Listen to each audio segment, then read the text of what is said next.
Hi, everybody. Welcome to the Pipeline Pioneers, a SalesIntel show where our focus is to learn from the experts, the practitioners, and the leaders as to how to build the most optimal pipeline for your business. As we know, pipeline is the heartblood of any organization, and we at SalesIntel believe that generating pipeline is a team sport. You can not just make it a responsibility of a BDR team or the marketing team. It truly takes a village to come together to build a pipeline that ultimately converts into revenue. Today, I am excited to have Kyle Smith from the Bridge Group. Kyle, welcome to the show. Yeah, thank you for having me. Our pleasure. We're looking forward to the show here, Kyle. So, Kyle, to kick things off, why don't you tell audience about yourself, about the Bridge Group, and how, in your capacity, do you help influence the pipeline for the Bridge Group? Absolutely. So, Kyle Smith, managing partner of the Bridge Group. And so, what that means, that title managing partner, is basically I have to do a little bit of everything, but specific to our own pipeline creation, I have a hand in marketing or lead gen in terms of the content that we publish to attract potential customers to our site to engage with our content. And then even spend 5-ish hours a week being an SDR. And so I'm in a unique position where I'm a sales consultant. We work with a lot of sales development and sales teams. So I like to be able to say that I'm practicing what we preach. So I'll make cold calls. I follow up on inbound leads. I help shape the content. So a little bit of hand in both marketing and put the SDR hat on here and there to drive pipeline for us. Oh, that's great. I love it when the leaders come and start the cold call, when the leaders respond to the inbound and generate the pipeline. So this is awesome. Kyle, last year was tough for lots of companies. I'm sure you saw it, across many clients. Companies didn't hit their revenue targets, pipelines were not there, and because of macroeconomic headwinds, the pipelines that were there, deals just didn't close in time, right? Yeah. And as a result, lots of companies just did not hit their revenue targets. And not to mention that when you're in the middle of a chaos, you make lots of mistakes yourself, right? So when you Indeed. look back at 2023, is there something that jumps out to say, you know what, I wish I had done things differently? And what is the learning that you would share with the audience here? For us, I'll speak to us. So for us, the Bridge Group, we were a little slow to react. And so we had, and for us, we're professional services. So we had an amazing and record setting 2022, Mhm. which bleeds over into 2023. So we're still delivering on work that was closed in 2022, well into 2023. And because we had to allocate so many resources to actually delivering on the customers who had already signed and are paying for our services, we were slow to then shift the resources into demand gen or pipeline building. And so then we had this lagging effect where we had to focus so much on the business that we had already won and delivering on it.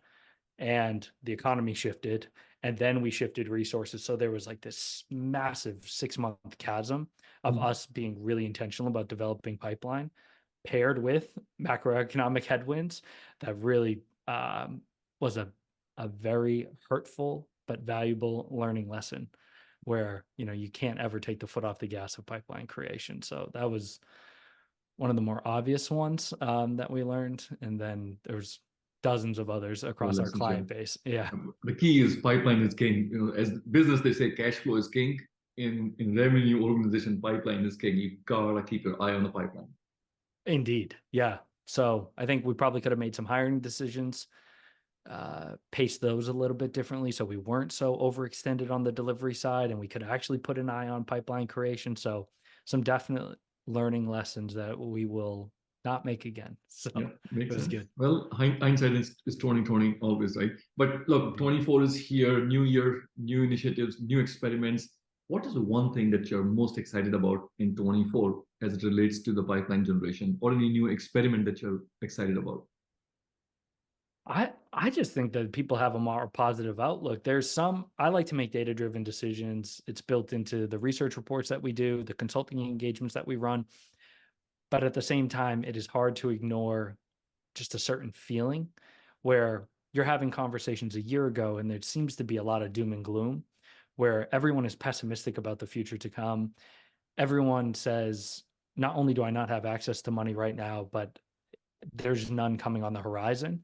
And all of a sudden, the context of those conversations has started to shift. People are excited about engaging with vendors to think about what they could potentially do with them to continue to, in our instance, scale their sales team for the rest of 2024. So this positive outlook on the part of at least our prospects has been the most exciting for me, because if I have 20 conversations a week, now they seem to have a much more positive sentiment than they did a year ago. So that's what I'm most excited about. Secondary to that, I think the continued interesting applications of AI within the prospecting piece of the sales process in particular are going to be interesting. I like tinkering. So Yeah. seeing how can we deploy new AI technologies to the prospecting piece of the sales process is going to be one of the things that I pay a lot of attention to this year. Oh, that's great. Have you found anything in AI as it relates to prospecting that looks promising, or most of them are still in the experimental phases? I got a demo of one last week that I just started using that I find to be extremely interesting. It's not the most unique product. I've seen aspects of it built into some of the major players in sales engagement, but the ability to rapidly do pre-call planning, essentially go identify information on the company website, look at a LinkedIn profile, and then contextualize that information in a message that is about what you offer Yeah. as a service or product, and essentially do the message personalization or customization, but still have it be a human driven action, I think is really interesting. And having just the acceleration of that process without the takeover is the one I'm most excited about. Yeah, I think ultimately we're going to see, at least in the foreseeable future, that AI is going to assist the seller and make them more productive, right? Versus AI doing on behalf of a seller. Yeah, I mean, we'll see. I don't want to be a naysayer because I've been proven wrong 100 times about which technologies are likely to catch on and be successful and which are not. I would agree with you, but I've realized that I have so much bias in my perspective because my world is built around supporting sales professionals. So the idea of sales professionals going away and being replaced by AI, I just have an aversion to the thought that that's going to happen. And yeah, so I also don't see it, but I very well could be dead wrong. Yeah, no, I think I'm in your camp. So Good. for years to come, we will be here to be selling. Obviously, we'll become more productive Exactly. with the AI tools, but we are here to stay. So good transition to the next part of our show. As we know, growth comes from many channels, right? Pipeline is built across multiple channels. And in this exercise, Kyle, you have 100 pennies, right? Each coin is worth 10 pennies, and you have multiple channels through which you're going to generate pipeline, right? Yep. How would you distribute these pennies across these channels with the mission, with the goal to generate the most optimal pipeline that ultimately converts into revenue? I'm going to go customer first. Okay. I'll put 40 on customer. Love it. I love your focus and very clear thought process as to where you're putting bulk of your pennies. Yeah. And for us, it's even more than the company. For us, it's very persona driven. So Mhm. we're a sales consulting organization. And so for us, if we engage with a sales or marketing leader, marketing, if they own sales development, sales for everything. And so if we can engage with them at one company, average tenure of a CRO, VP of sales is maybe 2 years in SaaS. And so if I do a fantastic job and prove a massive amount of value for that individual, they're Yep. going to be a customer 6, 7 times over the course of their career. So that is that's a significantly more efficient way for me to build our business than it is to continuously attract new people, new logos. I'll just follow somebody to every company they go to, and they have trust in us and everyone. It makes sense. This is great. Where else would you invest? Second one is going to be marketing, Okay. and I'm going 40 there as well. Wow. That's a lot of concentration on marketing. Let's just break it Yes. down for our audience. Where in marketing would you spend 40 cents? Yep. It's going to be very small on paid, maybe Yeah. 10. Yeah. And so for us, it's going to be 30 is going to be, and this is cheating a little bit, but 30 is going to be on content. And Mhm. so content for us, the beauty of this is this ties into delivery, things that we're already getting paid for. So the more we invest in quality content that can be put in front of a potential customer. That's also content that can go into a current paying customer. Yeah, So it helps up level our service delivery while also being something that can be repurposed and publicly distributed that drives leads. So we get to cheat a little bit by over investing here because it works to service existing and to also attract net new. And sure. so most of it's going to be content, 30 on content, 10 on paid. Okay, And then I'm going 20 on sales. 20 on sales. Yep. Perfect. And this is a standard BDR, AE driven sales where they're generating pipelines converting into revenue, right?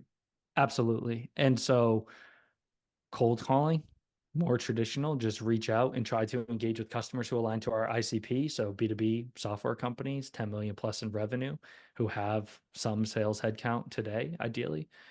Then if we reach out to those individuals, tell a compelling story about where they are and where we could help them go next, that always yields quality opportunities for us. It doesn't convert at the same rate that a customer or marketing will, obviously, but the goal is that if we can flip one of those and turn lifetime value of the individual into 5x that initial one, then the return is still there for us. So that's where I'm investing. That's great. I love your focus. I love how clear you are about your investment. I would love to get your feedback, your opinion as to some of the newer channels that I'm hearing. Companies and GTM leaders are investing in community, in partnership, right? And in events, especially this year, more so than previous years. What's your take on those new channels? On the events, Yeah, events, community, partnership. I think those are the three that I'm hearing a lot where people are experimenting, at least in this year. yes. I mean, what's old is new again. I think that they were amazing for a long time and then COVID kind of killed them. And so if they're making a resurgence because people are hungry and excited about the ability to engage with their peers in large forums, that's great. For me, the events help with brand building, but there's not a direct tie to ROI.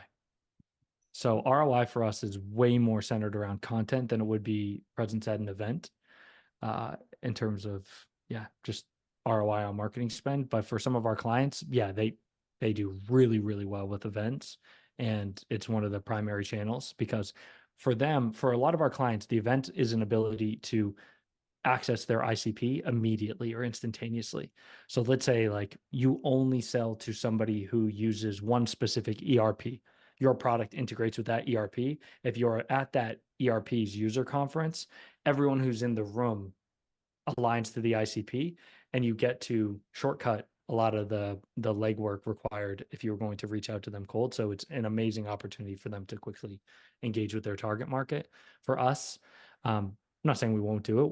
We'll continue to do it, just not somewhere we're going to invest heavily in. And Makes sense. then, yeah, Kyle, this was great. Thank you for providing your input as to how would you invest your dollars. Now let's take a look at this slide where you'll see how the community has decided to invest their 100 pennies, right? I'm going to overlay your data on top of this. The orange is where Kyle is investing, and the blue is the community as a whole. When you look at this, is there something that jumps out to say, you know what, I didn't think this would be the case? I figured it would be the case because even if I think about my strategies for myself or my strategies for my customers, we sell services, they sell products. So I Yeah. think the differentiation in the customer led growth comes down to that simple one. And same for sales led. The issue for us when you're trying to use sales led growth, what we run into is that not that they don't exist, but it's really difficult to engage with a sales leader who potentially thinks of everything as their responsibility that we would potentially do. Yeah. And potentially also, if they've never engaged with a consultant before, that can be a significant hurdle to get over. And if they maybe overextended in the position or oversold themselves for the position, it can be really difficult for them to say, hey, I actually need help from an outside firm when you told the board and the founders that you were going to do all of it. So I think that there's some added like personal or emotional complexity to our sales process, given the fact that we are a services firm who does a lot of what would fall under the responsibility of a CRO. So that's always something that we need to work through in every sales process.